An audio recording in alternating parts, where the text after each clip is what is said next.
Good day. So, you make a game, everybody loves it, and everybody's just ready for a sequel.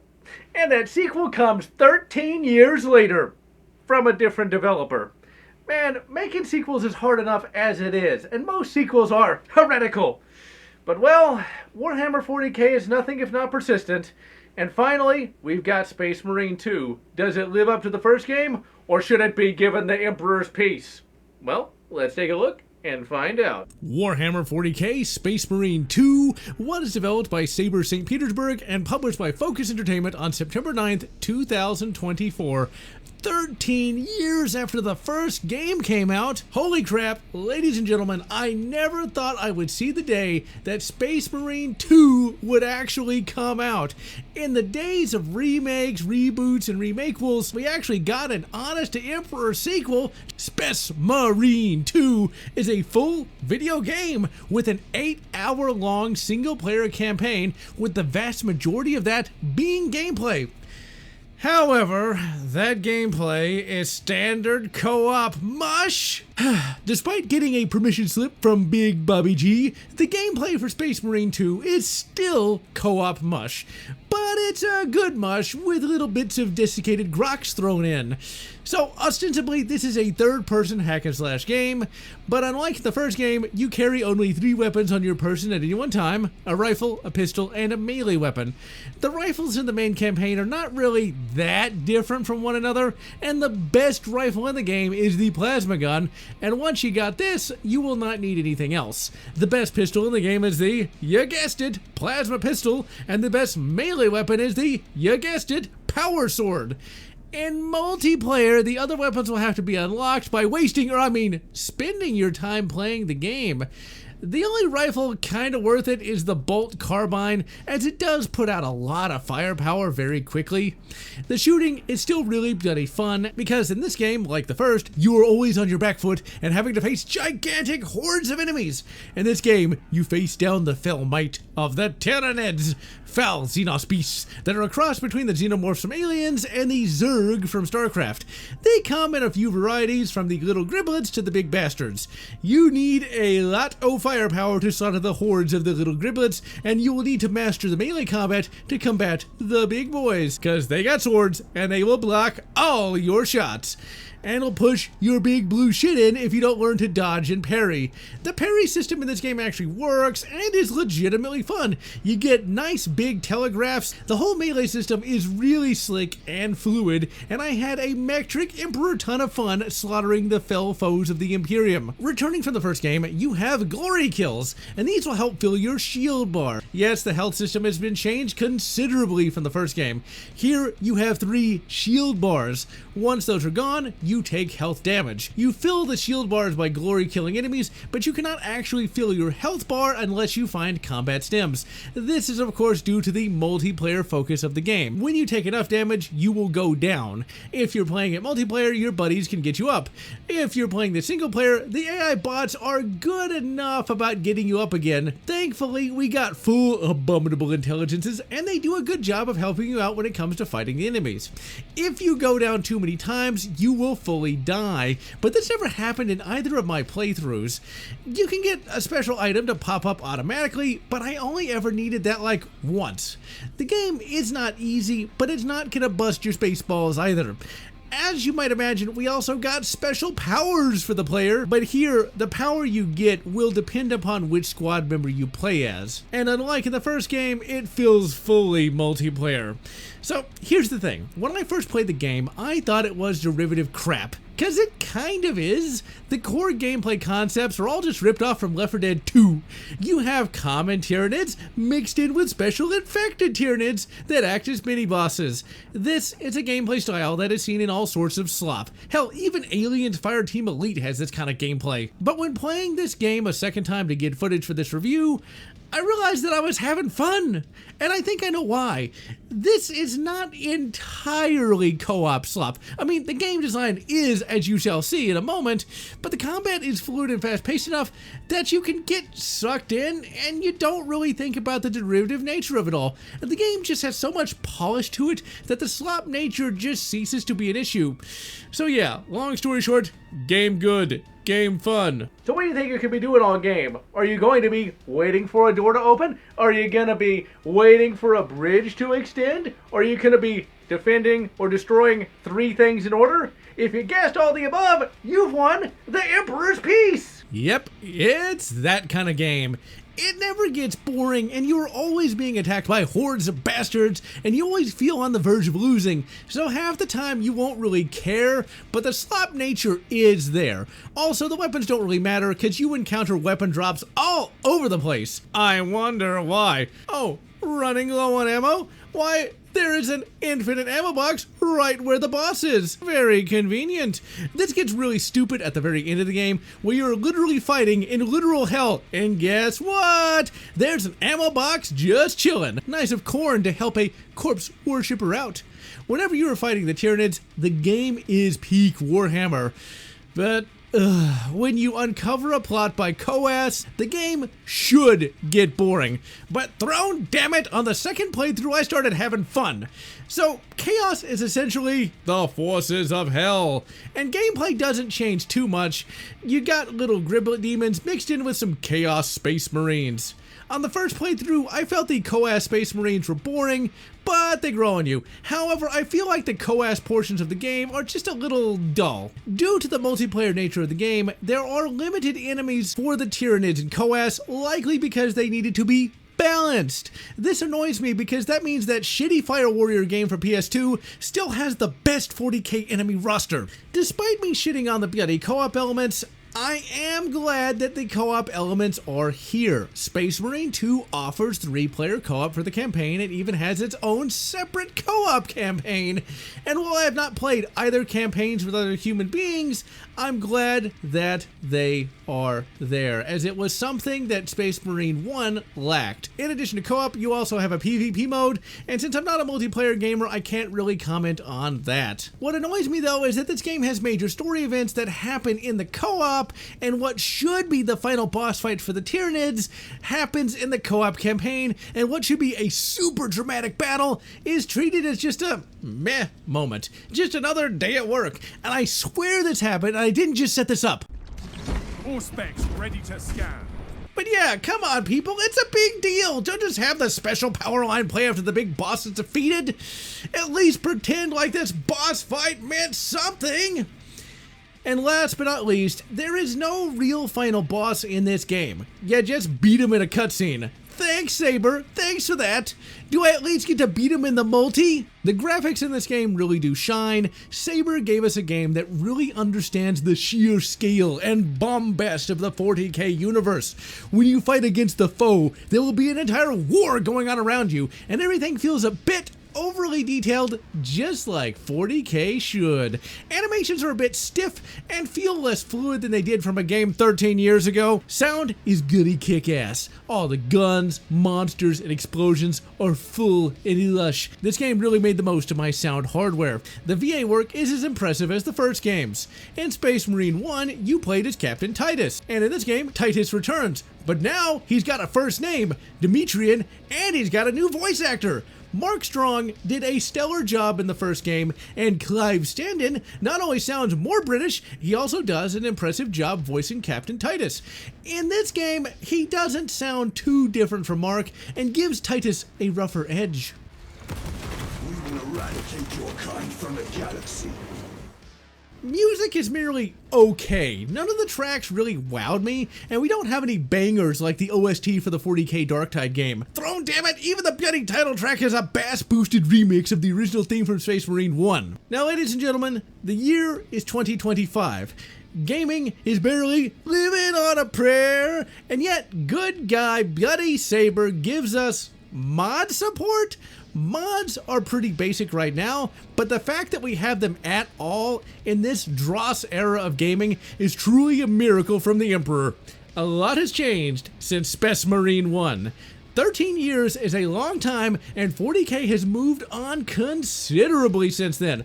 Back in 2011, the Space Marine game was considered non-canon due to Captain Titus being in command of a Space Marine company that was already being commanded by another Space Marine. But Space Marine 1 was so successful that Captain Titus was raised by the light of the Emperor to full canonicity. The first game takes place on the planet Graia. The orcs, aka giant green rage monsters, have invaded and are led by the fell villain, Boss Grimskull. Captain Titus and his boys are called in to show Grimbo the error of his ways. The game introduces the good captain as a nice guy that wants to protect humanity and slay the Xeno. You are followed around by 2 AI bots, Titus's old friend, veteran Sergeant Sidonis, and fraggin' new guy, Soyboy, aka Leandros. Leandros is a real shit stain and is constantly questioning Titus's orders and generally acts a fool the entire game. Titus and his boys have to secure a special weapon that is powered by Hell Juice, which is similar to, but legally distinct from, Argent Energy. Somehow, Titus is immune to this Hell Juice. That makes Soyboy all the more suspicious. Eventually, the forces of Hell, aka Coas, invade, led by a traitor space marine named Nemeoth. Long story short, a big Hell portal is opened, Titus punches the shit out of Nemeoth and wins the day. But Shitstain, aka Leandros, tells on Titus to a local inquisitor, and Titus is led away in chains. To what, you might ask? Well, 100 years of torture at the hands of that bloody Inquisitor. Thanks, Leandros! Eventually, Titus gets rescued, but his chapter has turned his back on him, and he ends up joining the Death Watch. The Death Watch are the Inquisition's special forces. And he joins them for another 100 years. At the end of his time with the Death Watch is where Space Marine 2 picks up. Lore dubs can either be a sleep aid, or they can get you fired up for all the fighting. Now remember, ladies and gentlemen, sleeping through an Inquisitor Lotz video is punishable by blamming! So if this is your first foray into Warhammer 40k, let me clue you in on the world, and just what a bloody Space Marine even is. First, Warhammer 40k is a multimedia franchise that ostensibly serves to do just one thing: sell toys. 40k is a tabletop war game that only the most super of nerds play. Space Marine 2 and all the other non-wargaming media is designed only to sell little plastic models that you fight other players with. And somehow, it works! 40k, while still more obscure than, say, Star Wars and Star Trek, has been gaining in popularity for decades, and more people than ever are playing the actual reason for 40k's existence. I personally have never played the tabletop war game because I've gotten laid. I have not had the time. I joke, but females have and do play this game, and despite what the stupid-ass Redditors say, females are plenty happy to play as male Space Marines. Ugh, social media was a mistake. Warhammer 40k is, as you guessed it, set in the year 40,000. The setting is best described as post-apocalyptic. 15,000 years before the current setting, humanity was at the top of its game, with tech that would put Trek to shame. But there was a massive AI rebellion that wiped out most of humanity. In the 40k universe, faster-than-light travel is accomplished by dipping into what is called the Warp. And no, it's not like Trek or Wars. The Warp is literally hell, and it's filled with actual demons and Cthulhu-like gods. This is pretty clever and way hard SF. So since you can't go faster than light, you go to a place where time and space has no meaning. And that place just so happens to be filled with demons.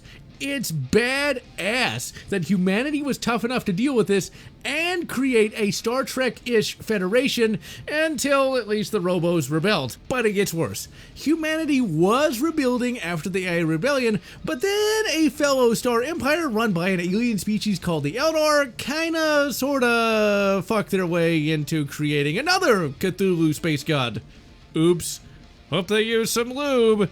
The Cthulhu monster would eat most of the Eldar's souls and completely shut down FTL travel for 5,000 years. When FTL came back on, a superhuman known only as the Emperor reunified Earth and launched a great crusade to reunite humanity. To do this, he created genetically augmented warriors called Space Marines. He created what he called Primarchs to lead the Space Marines. These Primarchs were basically demigods in giant human form and embodied some aspects of humanity. The Primarchs would lead legions, and these legions would conquer the galaxy in the Emperor's name. The Great Crusade would be morally ambiguous as it did lead to the deaths of billions, but humanity was united. A Primarch named Horus Lupercal, in a giant series of books, joined Coas and led a rebellion against the Emperor that would later be called the Horus Heresy. He almost won the war, but the Emperor, thanks to a shit ton of books, was able to defeat him, but was left seriously wounded. Many of the Primarchs were dead, and the domain of humanity was left in ruins. As time went on, all the Primarchs died or disappeared, and for 10,000 years, humanity has endured under human governance. Humanity in the 41st millennium is beset on all sides.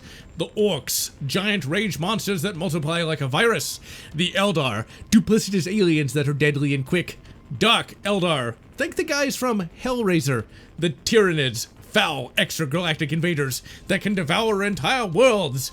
The Tau, a young, technologically advanced race that wishes to take its place in the sun. The Necrons, an ancient race of Egyptian Terminators. And finally, the fell forces of chaos, a realm of pure emotion that wishes to wash away the material universe in a sea of madness.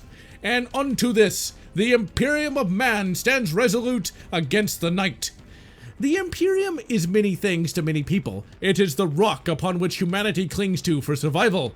A nightmare government that sends countless humans through the meat grinder of war. An abomination and corruption of all that the Emperor wanted to create. Truly, it is the bulwark that has held against all the galaxy has thrown at it for 10,000 years, and is a testament to the human desire to survive against all odds. The Imperium of Man is the protagonist faction in Warhammer 40k, and features numerous awesome characters, and has a bunch of internal factions, of which you can buy plastic crack for. The Space Marines are the tip of the spear for humanity. After the Horus Heresy, the Space Marine legions were split into what are called chapters. These chapters are made up of 1,000 Space Marines. This was done so that another rebellion on the scale of the Horus Heresy couldn't happen again. Captain Titus is a member of the Ultramarines chapter, and that chapter is led by Manius Calgar. The Ultramarines are based on ancient Rome and are a noble and forthright chapter. In the ancient days of the Great Crusade, they were led by the noble and forthright Robute Gilliman. You then got the Imperium's hammer, the Imperial Guard. They are the common clay of the Imperium, dudes with basic armor and a laser rifle. Then there is the Inquisition, a group of investigators that seek out enemies of the Imperium wherever they may be. Some are good and some are bad. All are above the law. To be a man in such times is to be in deadly danger every day of one's life, and only the strongest, smartest, and most adaptable have even a chance to survive. The Imperium is essentially a theocratic confederacy.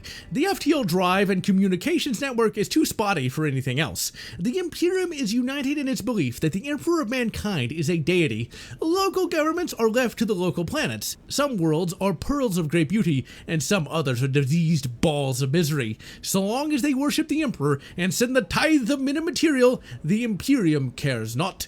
40k is a setting and not a story. There is no one protagonist, and owing to its wargaming nature, every faction is more or less equal, and no one is even close to winning or losing the wars of Warhammer. For decades, the plot, such as it was static and stable. Hundreds of novels were produced that featured awesome characters that went on epic adventures. But the state of the galaxy never changed. And if you want to know what books to read set within the 40k universe, be sure to check out my 40k Reader's Guide, link in the description. 40k is a kick-ass franchise. It is essentially a badass combination of hard science fiction and fantasy. Distances are huge, and a giant battle in a sector is merely a blip in the galaxy. We got demons that are fought by dudes with rocket launcher rifles and huge fuck-off swords. We got stories where 8-foot-tall warriors in power armor slay the Xeno and are not afraid of anything, alongside really thoughtful and philosophical works as well.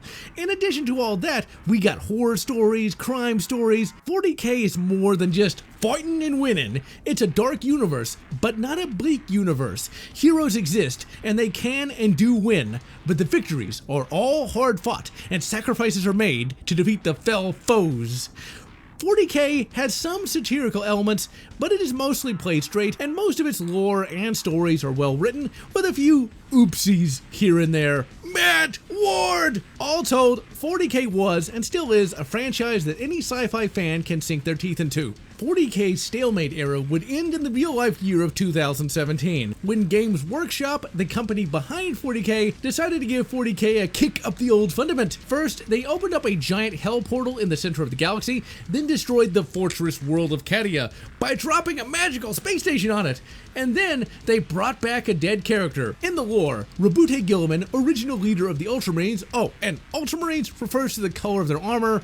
They are not Ultramarines. Well, Matt Ward thinks they are, but no one else does. Rabute is brought back to life, and this would have been cool enough, but uh-oh, G-dubs want money. Gorilla Man brings with him big profits, aka new super space marines called the Primaris. See, before Rabute Gilliman died, he told a guy named Belisarius Call to make him better Space Marines, and wouldn't you know it, Call made them just in time for Gilliman's resurrection. Money, money, money, money! Fans were none too pleased about these new Super Space Marines as they replaced their old armies. But, well, G-Dubs wants to eat all that sweet cash. And that's where we are in Space Marine 2. The galaxy is even more messed up, and the Imperium needs heroes like never before. Good thing we got Captain Titus. The game starts up with him crashing onto a planet overrun by Tyranids. He and his Death Watch team need to deploy a special virus. That was explained in some Death Watch novels, and this virus can stem the tide. The tutorial is pretty good, but sadly all of Titus's brothers get killed one by one, leaving him alone to deploy Space COVID. He succeeds, and then he has to solo a giant boss monster. He gets rocked, but he survives. He is then taken to a convenient Space Marine battle barge, and wouldn't you know it, Captain Titus gets converted into a money Marine. It gets worse. He gets berated by this dude here. I wonder who he is, and then is busted down to Shavetail Louie. So now, Lieutenant Titus is given a new duo of badasses to fight alongside. Of course, these are also Money Marines. We got Sergeant Gadriel and Brother Charon. They are not off to a good start because, wouldn't you know it, Gadriel was supposed to be promoted to the lieutenant slot that Titus just filled. Oops. Our two new guys are some great characters, and they are not just retreads of the ones from the previous game. Sergeant Gladiel is understandably mad about being passed over for promotion, and is suspicious of Titus. Charon is more trusting, and this is due to his backstory. See, in a bit of just as planned, Primarch Gorilla Man froze a bunch of Money Marines for 10,000 years, and he unthawed them just when the galaxy needed them the most. Just as planned! Whatever, he is trusting of Titus because he knows what real Coas looks like, due to being present at the Battle of Calth during the Horus Heresy. This battle is shown in the badass top-tier Alpha Prime novel known as No Fear by 40K legend Dan Abnett. Your first few missions are typical co-op gaming fare. Defend this, blow up that, all the while Titus has to deal with his new brother's suspicions. Titus has to put up with a shit ton of BS during the entirety of this game. He's busted down to lieutenant, almost everyone treats him like shit, and he went through 100 years of torture and 100 years of Death Watch service with a kill team that dies in the first mission in the game. So this loot is going through some major emotional events. And you know what? Instead of whining about it, instead of crying about it, he does his job. He never gives up, no matter the odds. Most of the missions in this game are pretty fun, but I gotta tell you, the most boring mission in the game is when you gotta get some science data for a dick tech priest. Okay, so in 40K, technology is controlled by the Adeptus Mechanicus. Oh yeah, and fake Latin is a big part of 40K too. The tech priests see machines as divine and possessing machine spirits, and so they pray to them as such. They also turn themselves into unholy fusions of flesh and metal, so much so that even the strong would tell them to tone it down a bit. A tech priest has you go to a Mechanicus shrine to get some data, and he berates you the whole time, telling you to hurry up and that you're too slow, nub. The boring part here is where you gotta use the Flammenwerfer to burn away these little griblet monsters, and man, this goes on forever. So you get the data, and finally the dick tech priest listens to reason and leaves the Tyranid-infested planet. But before he can escape, he gets shot down. You investigate to find that chaos has arrived. Uh-oh. So now you gotta rescue his apprentice. So this is a video game, meaning you cannot just track him down. Instead, you have to go through a whole entire level to find a machine that can access his tracking beacon, because we need gameplay. Thank the Emperor. You access his tracker after blowing through some Falzinos, and Titus learns that, oh good God, Emperor, the MacGuffin from the previous game is back. In the first game, a rando Inquisitor built a device that could somehow harness the power of the warp. As in like a super awesome power source. At the end of the first game, it got exploded, but wouldn't you know it, enough scraps survived, and the Cog Boys built up another one in a shrine with a box of scraps. Titus is none too pleased, so now you got the tracking information and are on the path to finding the tech priest's apprentice named Luz. Well, to get to Loser, you gotta blast more Tyranids, and then you finally get to fight some Coas. Now, Coas is introduced in a pretty cool way. You've got some corrupted guardsmen, and they trick our boys into a trap. A allied marine gets blasted in an explosion that I don't really think would kill a space marine, but whatever. You then have what are called rubric marines pop in. The rubric marines are from a nerd legion that turned to Coas. They're evil, but not as evil as some others. And spoiler alert, they want the Chaos Battery MacGuffin. And really, I gotta tell you this, despite really liking this game, I don't find that the plot for this game is all that compelling. The Tyranids in the game are just a splinter fleet, and they're trying to just get biomass to replicate, and there is no Tyranid boss that taunts Titus or anything. It's just kind of there. The Chaos guys are a little better, but the main Chaos villain, as we will find out later, is just a guy that doesn't even really know Titus. Boss Grimskull in Space Marine 1 was really entertaining and had a real cool, irreverent vibe to him. The evil Coas dude in the first game also had a pretty mysterious vibe and felt really powerful. Our Chaos dude in this game is just kind of generic. So anyway, Brother Charon loses his shit when the Chaos guys start attacking, and he goes on the assault. I so thought he was gonna die here, but the game did not do the predictable thing, and he survived. I guess that's due to the co-op nature of the game, but I'm still really happy he didn't get blasted here. You save Loser, and then Titus has to deal with Galadriel learning about his past. The story for Space Marine 2 is less about the overarching plot and more about Titus's growth as a character and his overcoming the suspicion of his brothers, and the game handles this really well. Galadriel points out that Titus was once a captain and that he disappeared a century prior to the game. It should be 2 centuries, but whatever. The way the game handles these interactions is fully adult. No one goes around trauma dumping, and we don't get a bunch of theater kids lamenting their loss. Everything is terse and to the point, and is in keeping with how men like this would actually talk. Although there are times that I want to just shout, "Tell him already!" Now that Coas has revealed itself, Titus and Co have to send a message for reinforcements. This is also kind of annoying, because during this mission, you have to fight 2 at Astropath Station, and part of this mission involves the co-op campaign squad killing the final boss for the Tyranids. So while you're doing the scout work, they're having all the fun!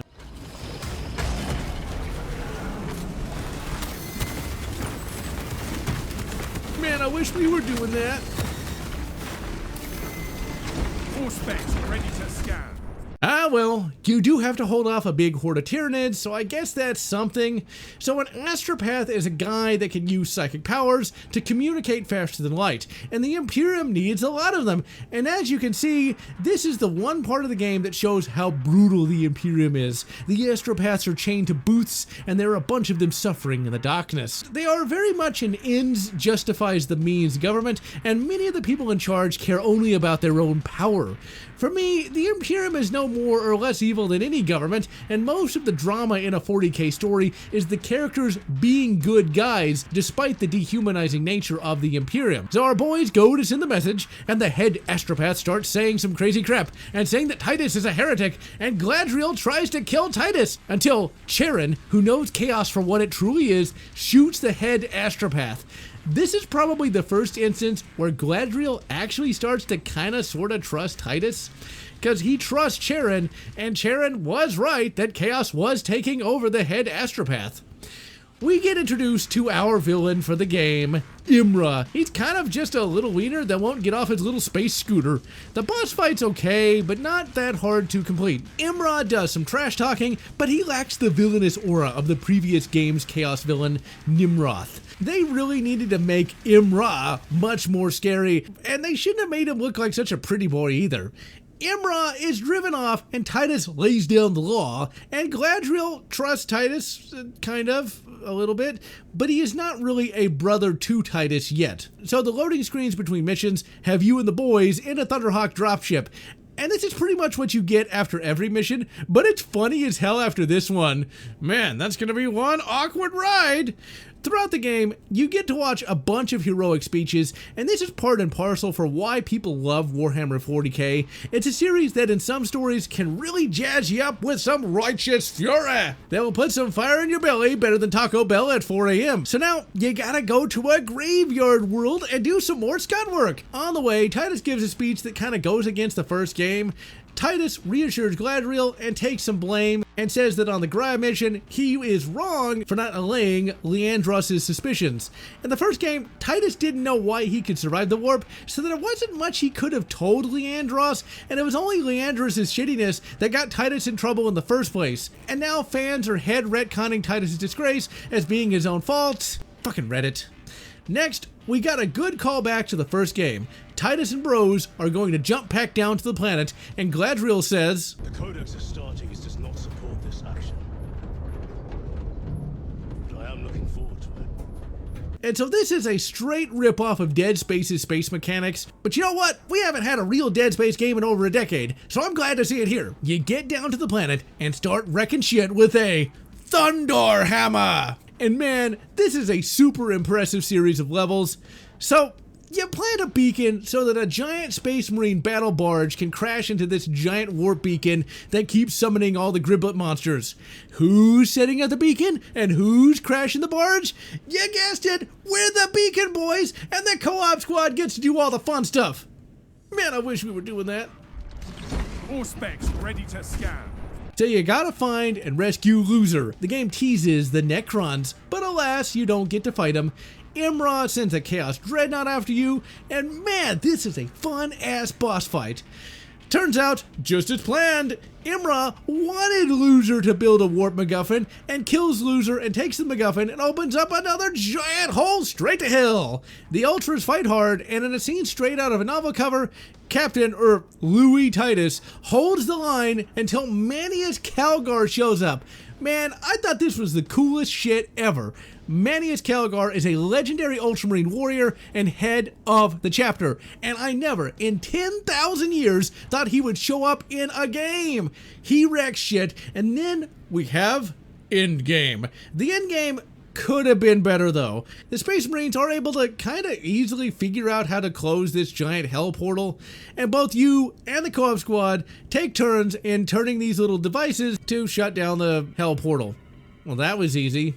Calgar leads a massive attack and gets tricked into going into a warp tear.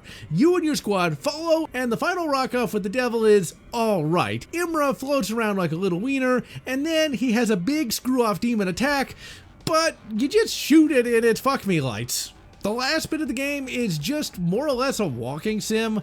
I don't think you can even die here, and then the final blow is struck by Titus in a cutscene. Wait, did the co-op gang actually get to do something cool? All specs ready to scan. I mean, come on, give us something! The game ends with Titus getting noticed by the Senpai Emperor and being given the laurels of victory. Finally getting some goddamn respect at last. And the game ends with Titus having to leave his new bros, and he learns that this bloody chaplain was Soy Boy the entire time. And he just gets a little dig in at the end of the game where he's like, I will be watching you forever, even though you stop chaos this game as well, but whatever. And so Titus joins the chapter master and Soy Boy, and they will return in Space Marine 3, The Search for More Money. The end. All specs ready to scan. Now, if you want some more epic Space Marine action, check out the Ultramarines novels by Graham McNeil. They star a character that the devs took inspiration from for Titus, a dude named Uriel Ventress. He and his buddy Pausanias go on epic adventures, and Uriel even has an arch nemesis named Hansu. Uriel even gets money marined. And so that, ladies and gentlemen, is the legend of Dimitri and Titus. And until he becomes captain yet again, I am General Lotz, wishing you good KOTOR 2 and good Halo 2, or whatever makes you happy. If you enjoyed this video, please consider subscribing, and please consider leaving a like or a comment, as the algorithm desires your soul. And I want to thank all those fans who have supported this channel, both past and present.